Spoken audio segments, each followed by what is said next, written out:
A little boy asked to see his mother on Mother's Day, and somehow this woman turned it into an emotional hostage negotiation with better lighting than judgment. He was not being disrespectful. He was not staging some evil stepchild rebellion in the hallway. He was doing what children do when they still love a parent who has hurt them. He wanted access to the person his heart still calls mom. Her reaction made it look like he had betrayed the family business. Before anybody tries to drag this into people hate stepmoms, no. That is not the story. Stepmoms can be incredible. Some are the most stable adults in the home. Some show up more than the people who are supposed to show up from the beginning. But this was not about a stepmom simply loving a child. This was about an adult stepping into a family dynamic and acting like physical presence automatically gave her authority over the child's emotions. 10 months into being with his father, she was already moving like his heart was supposed to update the contact name from dad's wife to mom. Ma'am, this is not a software update. The child does not come with automatic emotional syncing. I'm getting a lot of heat for the last video that I posted regarding my stepson and not understanding why he wanted to spend Mother's Day with his biological mother, who is not present and has not been present in his life. This is not coming from jealousy. This is coming from seeing this child go through so much behind this woman who does not care for her own child. Okay. She opens by saying she's getting hit for a video about her stepson. Her explanation is that she does not understand why he wants to spend Mother's Day with his biological mother because according to her, that mother is not present and has not been present in his life. She insists it is not jealousy. She frames it as pain from watching the child go through so much behind a woman who allegedly does not care for him. That is the version she wants us to buy. Protective stepmom, stable adult, the one standing in the gap while another woman allegedly fails. Then the interaction starts and the whole thing stops sounding protective. It starts sounding territorial. Show you I get so irritated because when he hurts, I hurt.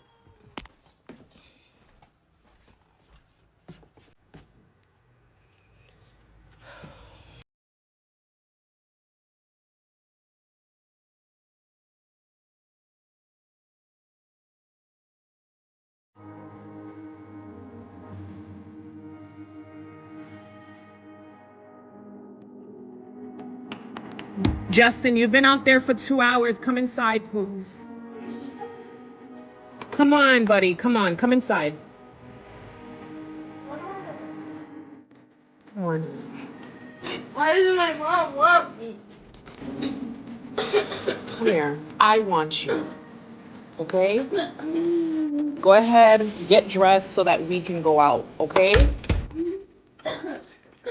The first clip she uses is meant to show how hard the child is. He's outside for a long time, she calls him in, and the emotional weight of the moment is obvious. But that is exactly why posting it feels so wrong.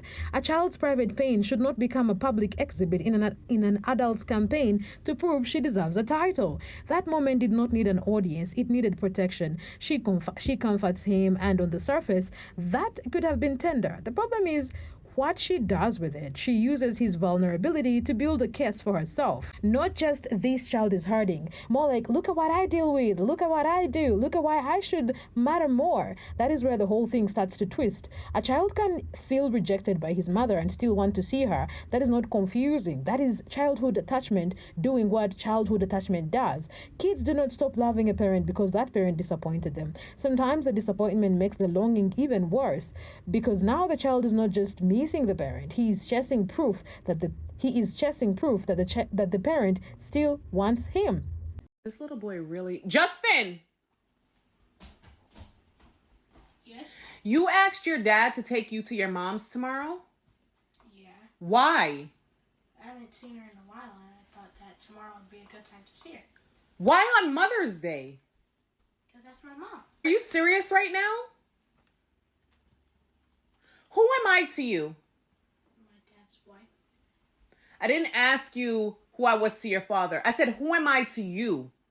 My dad's wife. Are you trying to be funny? No. Let me get this straight.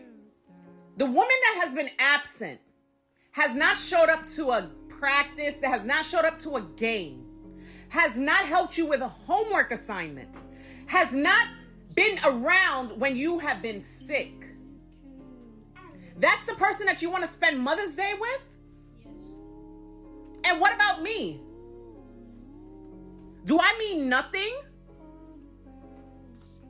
Oh, silence. I've been more of a mother to you than she has ever been. And it is extremely hurtful that that is what you would do to me.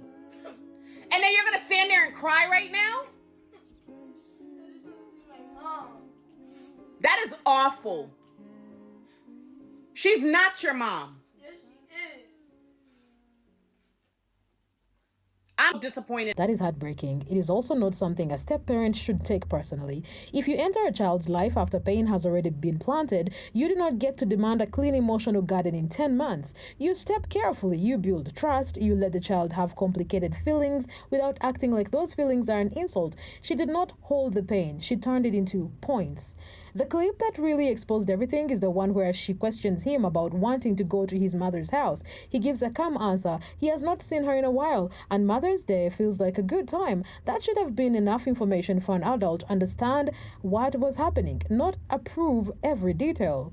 Not celebrate their biological mother, just understand the emotional reality in front of her. Instead, the conversation pivots from the child's feelings to her position. The moment she starts asking who she is to him, the mask slips. That was not a check-in, that was a title audit. She was not trying to understand what he needed. She was trying to see whether he had promoted her yet.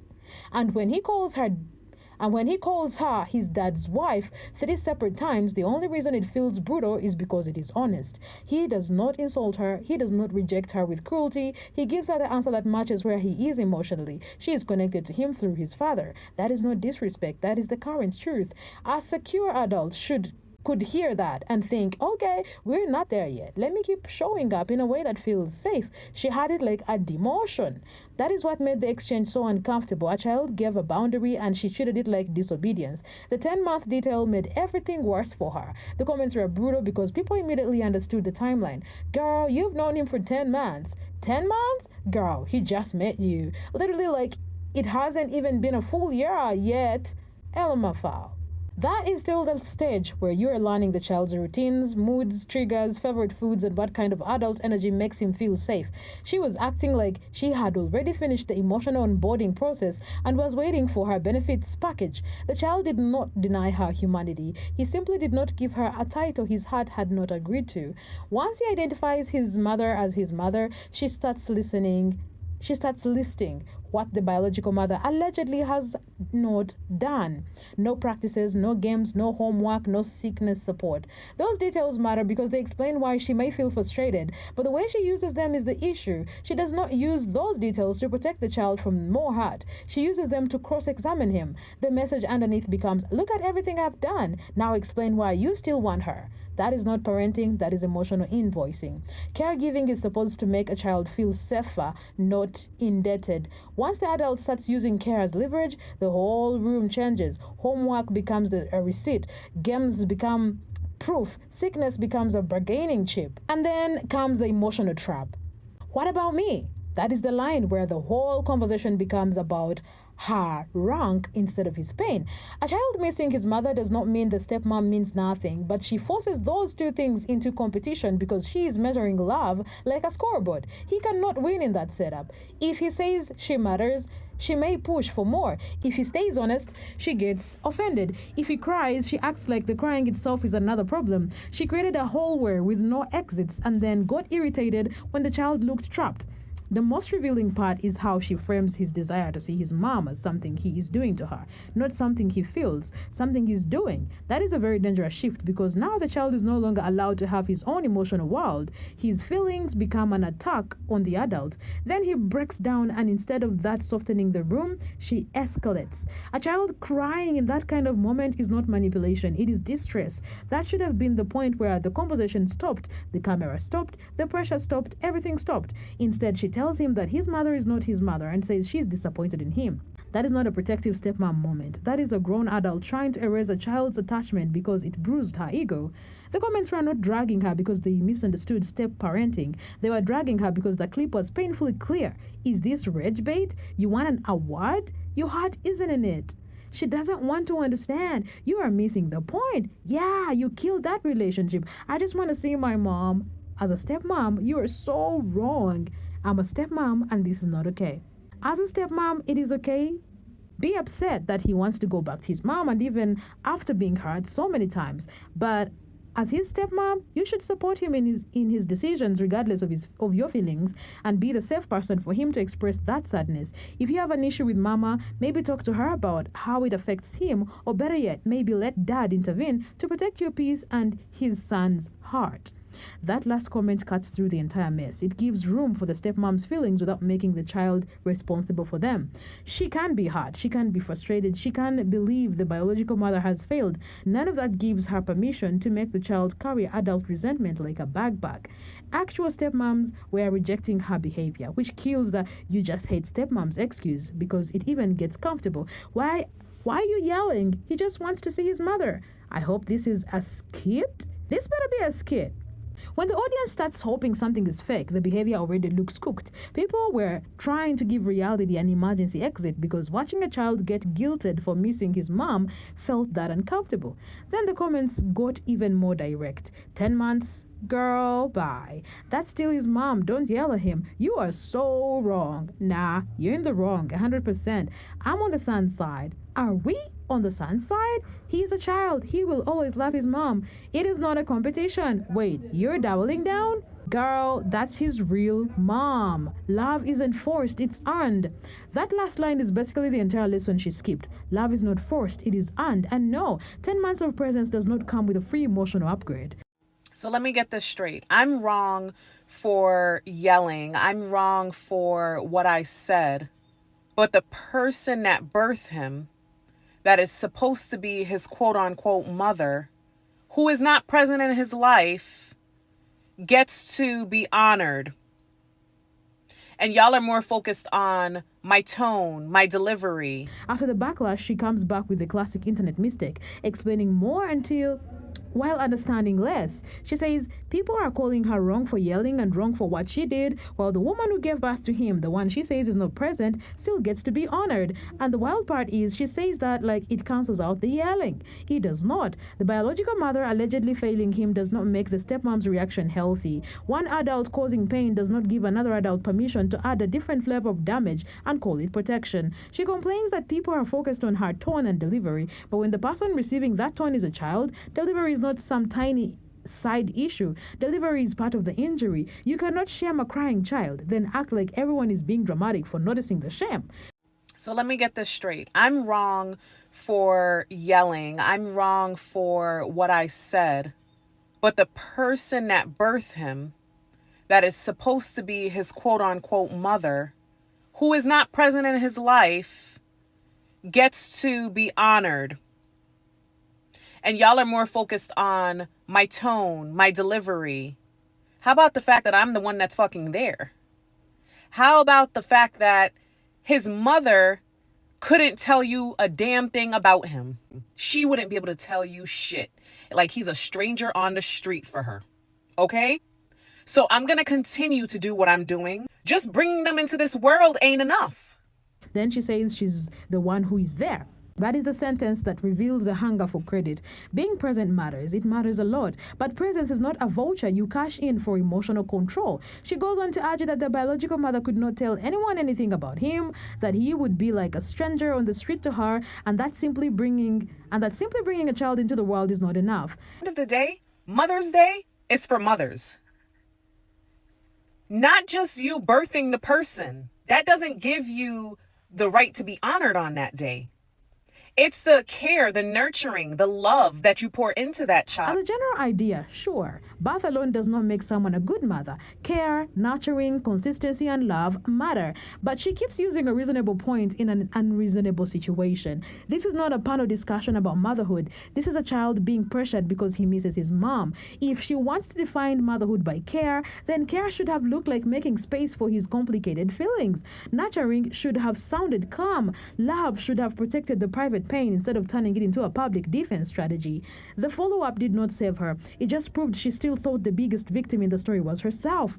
Mother's Day only exposed what was sitting underneath. She did not just want appreciation for showing up. She wanted confirmation from the child himself that her place in the house had turned into a place in his heart. That is completely different demand. A healthy stepmom could feel hard privately. Stepping into a blended family can be hard. Doing the daily work while a child still wants the parent who disappoints them can sting. But the child is not there to heal that sting. He did not choose the relationship. He did not choose the household arrangement. He did not choose to become the emotional scoreboard between two women. At this age, she is still a new adult in his life with a chance to build trust. A chance, not a guarantee, not a promotion, not a crown. That chance can become something beautiful if handled with patience. Kids can grow to love step-parents deeply. Some step-parents become safer, steadier, and more emotionally healthy than biological parents. Yeah. Not through interrogation, not by telling a crying child his mother is not his mother, not by making him feel like missing her is something he did to hurt you. That is how you poison the bond before it has roots. The comment saying, yeah, you killed that relationship, landed because children remember this kind of stuff. Maybe not every word, maybe not every second. They remember the feeling, they remember being small, honest, and punished for it. He will remember that his sadness was treated like betrayal. That is not how you become a mom. That is how you become the adult he learns to manage. The child was the only person in that exchange who made sense. He had a feeling, he told the truth, he gave the answer he had. That should not have turned into an emotional trial. The real ugliness is how fast his truth became her injury. He expressed pain and she had rejection. He gave honesty and she treated it like disrespect. He wanted his mother and she acted like he had personally robbed her of a holiday. Daily care matters, homework practices, games, sickness, all of it matters. But the second those things become leverage, love starts looking like a bill. You cannot invoice a child for affection and then act shocked when the relationship feels transactional. She may be doing more than the biological mother. She may be the adult physically present. She may even become important to him one day if she stops trying to rush what has to grow naturally. But in that moment, she was not building trust. She was demanding payment. He gave her the answer he had, my dad's wife. If that broke her this badly after 10 months, the child was never the problem. The problem was that she walked into his life, saw an empty space where she wanted to be, and decided his heart should hurry up and make room.